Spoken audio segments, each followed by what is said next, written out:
जादुई साइकिल। गुड्डू अपने माँ बाप के साथ हरिपुर नामक गांव में रहता था। उसके पापा एक गरीब मजदूर थे जो जमींदारों के यहाँ काम किया करते थे। उनसे जो भी मजदूरी मिलती थी उससे जैसे तैसे घर का खर्चा चलता था। ऐसे में यदि कोई और खर्चा आ जाता तो ऐसा लगता मानो सिर पर पहाड़ टूट पड़ा हो। हर साल की तरह इस बार भी बारिश शुरू हो गई थी। गुड्डू बिना साइकिल के जैसे तैसे स्कूल पहुंचा तो लेट हो गया। उसे देखते ही स्कूल टीचर ने कहा, गुड्डू वहीं रुक जाओ। कितनी बार कहा है तुमसे कि बरसात में भागते हुए मत आया करो, साइकिल लेकर आया करो। टीचर जी, वो साइकिल होगी तो लाएगा ना। हर साल कहता है कि अगले साल साइकिल लाऊंगा, पर लाता नहीं है, कंजूस कहीं का।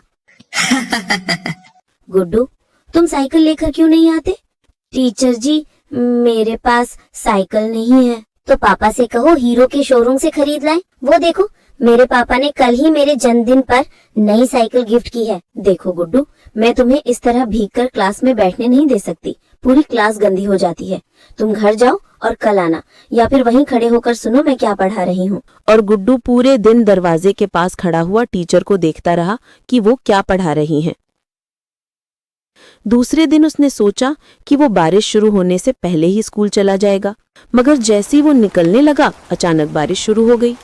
अरे, बारिश तो जोरों से शुरू हो गई। अब मैं स्कूल कैसे जाऊं? बापू, मुझे साइकिल लेकर दो ना। लेकर दूंगा बेटा, जल्द ही लेकर दूंगा। हर साल आप यही कहते हो, फिर मेरा बेटा बारिश से बच बच कर स्कूल जाता है, पढ़ता है, और फिर अगले साल वही समस्या। क्या है जी ये?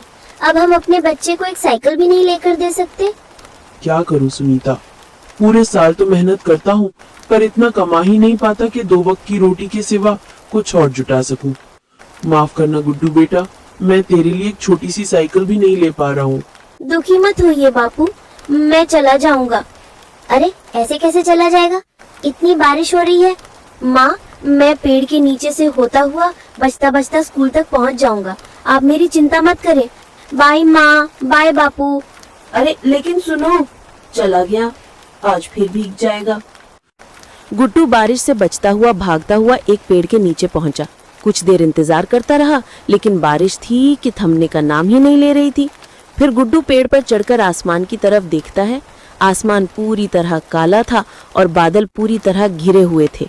ओहो, बादल तो पूरे घिरे हुए हैं। लगता है मैं आज भी स्कूल में बहुत लेट हो जाऊंगा। मुझे चलना चाहिए, वरना मेरा ड्रेस भीग जाएगा और टीचर मुझे अंदर नहीं आने देंगी। वो सोचने लगा। ऐसे ही उसे पेड़ पर बैठे बैठे काफी देर हो गई। अचानक गुड्डू को भूख लगने लगी। वो अपने पेट पर हाथ रखकर देखता है तो और ज्यादा भूख लगती है। पता नहीं कब बारिश बंद होगी, तब तक क्यों ना मैं अपना टिफिन ही खा लूं। ऐसा कहते ही वो अपना टिफिन निकालता है। उसमें 2 मालपुए थे जो उसकी माँ ने पिछली रात बनाए थे। गुड्डू जैसे ही मालपुए का एक टुकड़ा खाता है, वो देखता है कि पेड़ के नीचे एक छोटा सा बच्चे जैसा इंसान उसे देख रहा है। ये देखकर वो बहुत हैरान होता है, क्योंकि इससे पहले उसने कभी भी इतना छोटा आदमी नहीं देखा था। तुम कौन हो? मैं एक लिलीपुट हूँ। तुम ये क्या खा रहे हो? मैं मालपुआ खा रहा हूँ। क्या तुम मुझे भी थोड़ा सा दोगे? मुझे बहुत भूख लगी है। उसके ऐसा कहने पर गुड्डू उसे एक मालपुआ दे देता है।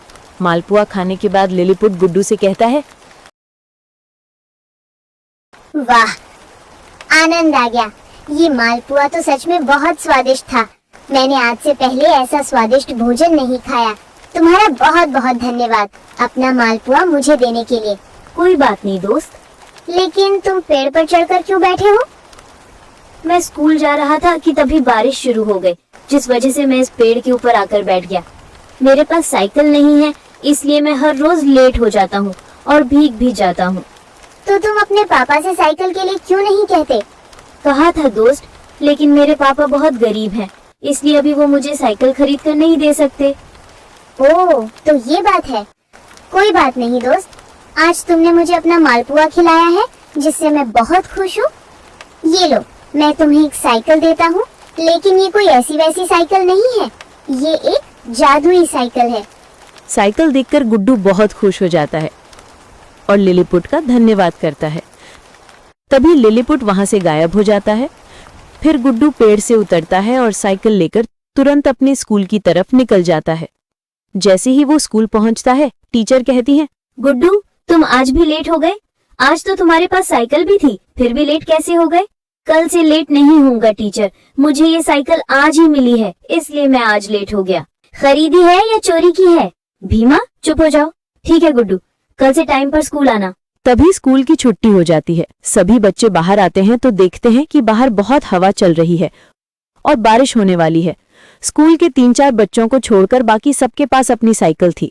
बाकी बच्चे अपनी अपनी साइकिल लेकर जल्दी जल्दी घर की ओर चल देते हैं। तब गुड्डू अपनी साइकिल निकालता है और उन बच्चों से कहता है, आओ मेरी साइकिल पर बैठ जाओ, मैं तुम्हें तुम्हारे घर छोड़ दूंगा। इस पर एक बच्चा बोला, तुम्हारी साइकिल की सीट तो छोटी है, हम सब इस पर नहीं आ सकते। गुड्डू हंसा और बोला, तुम एक बार आओ तो सही। जैसे ही वो बच्चे उसकी साइकिल पर बैठे, सीट अपने आप बड़ी हो गई। ये देखकर वो सब हैरान रह गए।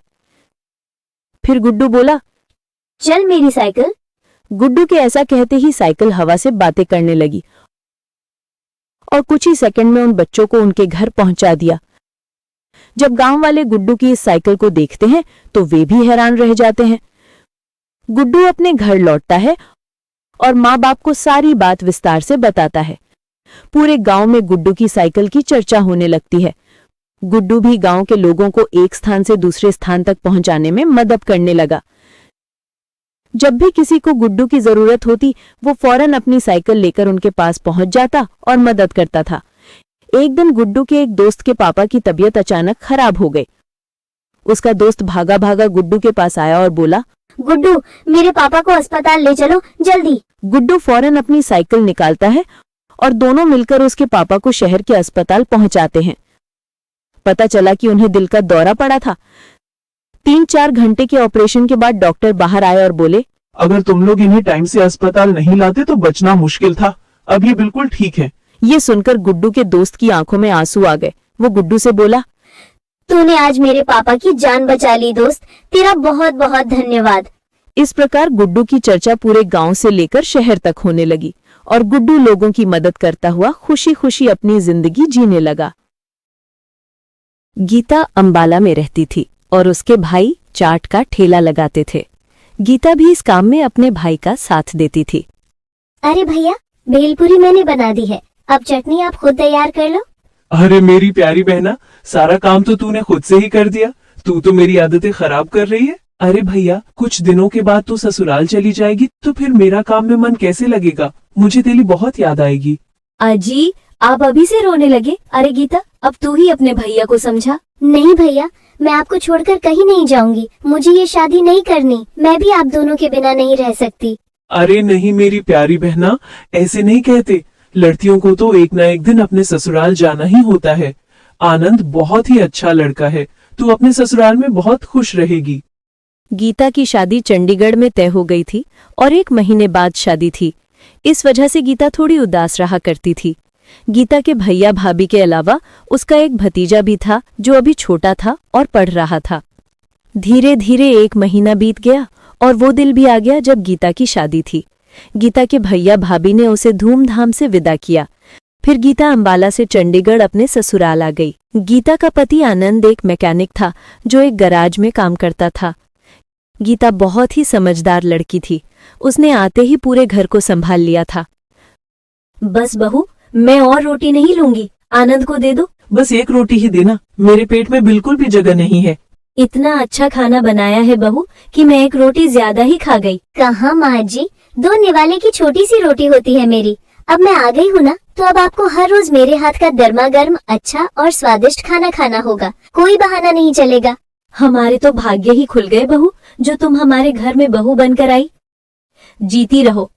जी सुनिए, मैंने आपका टिफिन पैक कर दिया है, बस मैं 2 मिनट में आई। ठीक है, मैं तब तक स्कूटी बाहर निकाल लेता हूँ। माँ जी, मैं बाजार जा रही हूँ, आपको कुछ मंगाना है तो बता दीजिए, मैं घर का सामान लेने जा रही हूँ। नहीं बहू, मुझे कुछ नहीं चाहिए, बस तू सामान लेकर आना और जो तुझे अपने लिए चाहिए वो भी ले आना। ठीक है माँ जी, मैं थोड़ी देर में आ जाऊंगी। फिर गीता और आनंद स्कूटी पर बाजार चले जाते हैं। गीता, मैं दुकान पर थोड़ी देर से चला जाऊंगा। तुम अकेले सामान लेकर कैसे जाओगी? अरे आप मेरी चिंता मत कीजिए, मैं ऑटो लेकर चली जाऊंगी। ठीक है, जैसी तुम्हारी मर्जी। आनंद गीता को बाजार में छोड़कर अपनी दुकान पर चला जाता है। गीता भी बाजार से सामान लेकर घर आ जाती है। थोड़ी देर बाद गीता को आनंद के नंबर से एक फोन आता है। एक व्यक्ति उससे कहता है कि आनंद का एक्सीडेंट हो गया है और वो इस समय अस्पताल में है। जैसे ही गीता ये खबर सुनती है, उसकी चीख निकल जाती है और वो अपनी मांजी को लेकर फौरन अस्पताल पहुंचती है। कुछ देर बाद आनंद को होश आता है। आनंद को ज्यादा चोट तो नहीं आई थी, पर बस उसके पैर की हड्डी टूट गई थी, जिस पर डॉक्टर ने प्लास्टर लगा दिया था और कम से कम 4 महीने तक कोई काम ना करने की सलाह दी थी। 2 दिन बाद आनंद को अस्पताल से छुट्टी मिल जाती है और वो घर चला आता है। इसी बीच गीता के भैया भाभी भी आनंद की खबर लेने के लिए आ जाते हैं। अरे माँ, मैं ठीक हूँ, बस पैर की हड्डी में ही तो फ्रैक्चर है, कुछ ही दिनों में ठीक हो जाऊंगा। आप ज्यादा चिंता मत करो। माँ, अब तो मैं कुछ दिनों के लिए दुकान पर भी नहीं जा सकता। जाना भी नहीं है, डॉक्टर ने 4 महीने तक घर पर आराम करने की सलाह दी है। आप लोग चिंता मत कीजिए, पैसों की कोई तंगी नहीं आएगी। अरे गीता, जब तक आनंद की तबीयत ठीक नहीं हो जाती, तुम यहाँ चंडीगढ़ में अंबाले वाली भेलपुरी का काम शुरू कर दो। वो तुम बहुत ही अच्छा बनाती हो। आप बिल्कुल ठीक कह रहे हैं भैया, यहाँ आसपास में कोई भी भेलपुरी वाला नहीं है। मुझे पूरी उम्मीद है कि यहाँ भेलपुरी का काम बहुत अच्छा चलेगा। आपने बहुत अच्छा सुझाव दिया है भैया, मैं कल से ही यहाँ पर भेलपुरी का काम शुरू कर दूंगी। और जब तक तुम्हारा काम नहीं चल जाता, हम दोनों भी तुम्हारा साथ देंगे। मैं कैसे आप दोनों का शुक्रिया अदा करूं? इतने अच्छे रिश्तेदार सच में किस्मत वालों को ही मिलते हैं। ये सुनते ही गीता की सास की आंखों में आंसू आ गए। आनंद भैया, आप बिल्कुल भी चिंता न करें, हम दोनों कुछ दिनों के लिए अब यहीं रहेंगे। आनंद को भी अपने साले के आने के बाद बहुत हिम्मत मिल गई थी। 2 दिन बाद ही गीता चंडीगढ़ में अंबाले वाली भेलपुरी का स्टॉल लगा देती है। इस काम में उसके भैया भी पूरी मदद करते हैं। पहले ही दिन से गीता की भेलपुरी की खूब सेल हुई, जिससे उन्हें बहुत हिम्मत मिली। कुछ ही दिनों में गीता की भेलपुरी पूरे चंडीगढ़ में फेमस हो गई। अब तो गीता के भैया का भी गीता से विदा लेने का समय आ गया था। अच्छा गीता, अब हमें चलना चाहिए। राहुल भी अब हमारे बिना उदास होने लगा है। अब तुम ये काम खुद संभाल लोगी, मुझे पूरा भरोसा है। जी भैया, अब आपको जाना चाहिए। आपको अंबाले वाला काम भी तो देखना है, वो भी कई दिनों से बंद पड़ा है। ठीक है मेरी बहन, हम कल ही अंबाले के लिए चले जाएंगे। फिर अगले दिन गीता के भैया भाभी चंडीगढ़ से अंबाला लौट जाते हैं। अब गीता अकेले ही भेलपुरी का ठेला लगाने लगी। वो सुबह उठती थी, सारा सामान तैयार करती थी और शाम को स्टॉल लगाती थी। 3 से 4 घंटे में ही उसकी बहुत अच्छी सेल हो जाती थी। कुछ भी कहो गीता दीदी, आपकी भेलपुरी का जवाब नहीं है। हम सारी सहेलियां यहाँ से 20 किलोमीटर दूर से स्पेशल आपकी भेलपुरी खाने के लिए आती है। और ये चटनी, इसका तो जवाब ही नहीं। क्या आप हमें इस चटनी की रेसिपी बता सकती हैं? जी बिल्कुल, पर इसके लिए 1 लाख रुपए लगेंगे। ये मेरा सीक्रेट फॉर्मूला है। ठीक है दीदी, मत बताओ। गीता अपने ग्राहकों से बहुत ही प्यार से बात करती थी, जिससे उसके सारे ग्राहक उसके साथ मजाक किया करते थे। धीरे धीरे गीता की भेलपुरी पूरे चंडीगढ़ में फेमस हो गई। अब तो उसे शादियों के लिए भी ऑर्डर आने लगे थे। गीता के काम को बढ़ता हुआ देखकर उसकी सास भी अब उसके साथ काम में मदद करने लगी थी। जब भी गीता किसी शादी में भेलपुरी का स्टॉल लगाती, तो सबसे ज्यादा भीड़ सबसे पहले वहीं टूटती थी। कुछ ही दिनों में गीता ने बहुत अच्छे पैसे कमा लिए थे। फिर एक दिन गीता आनंद से बोली, सुनिए जी, अब तो आपकी सेहत में बहुत सुधार हो गया है। मैं सोच रही हूँ कि क्यों ना अब आप दुकान का काम छोड़ दें और हम भेलपुरी के लिए एक दुकान किराए पर ले लें। अब तो हमारे पास बहुत अच्छे पैसे इकट्ठे हो गए हैं, हम अपने साथ कुछ कारीगर भी रख सकते हैं। गीता, तुमने तो मेरी पूरी जिंदगी बदल दी है। कहते हैं कामयाब पुरुष के पीछे एक औरत का हाथ होता है, और तुम इस कहावत पर बिल्कुल खरी उतरी हो। मैं तुमसे बहुत प्रसन्न हूँ। तुम जैसा चाहो वैसा करो। जीते रहो मेरे बच्चों। फिर गीता और आनंद बाजार में किराए पर एक दुकान ले लेते हैं और 2 लड़कों को काम पर रख लेते हैं। अब गीता और उसका परिवार बहुत अच्छी तरह खुशी खुशी अपनी जिंदगी जीने लगता है।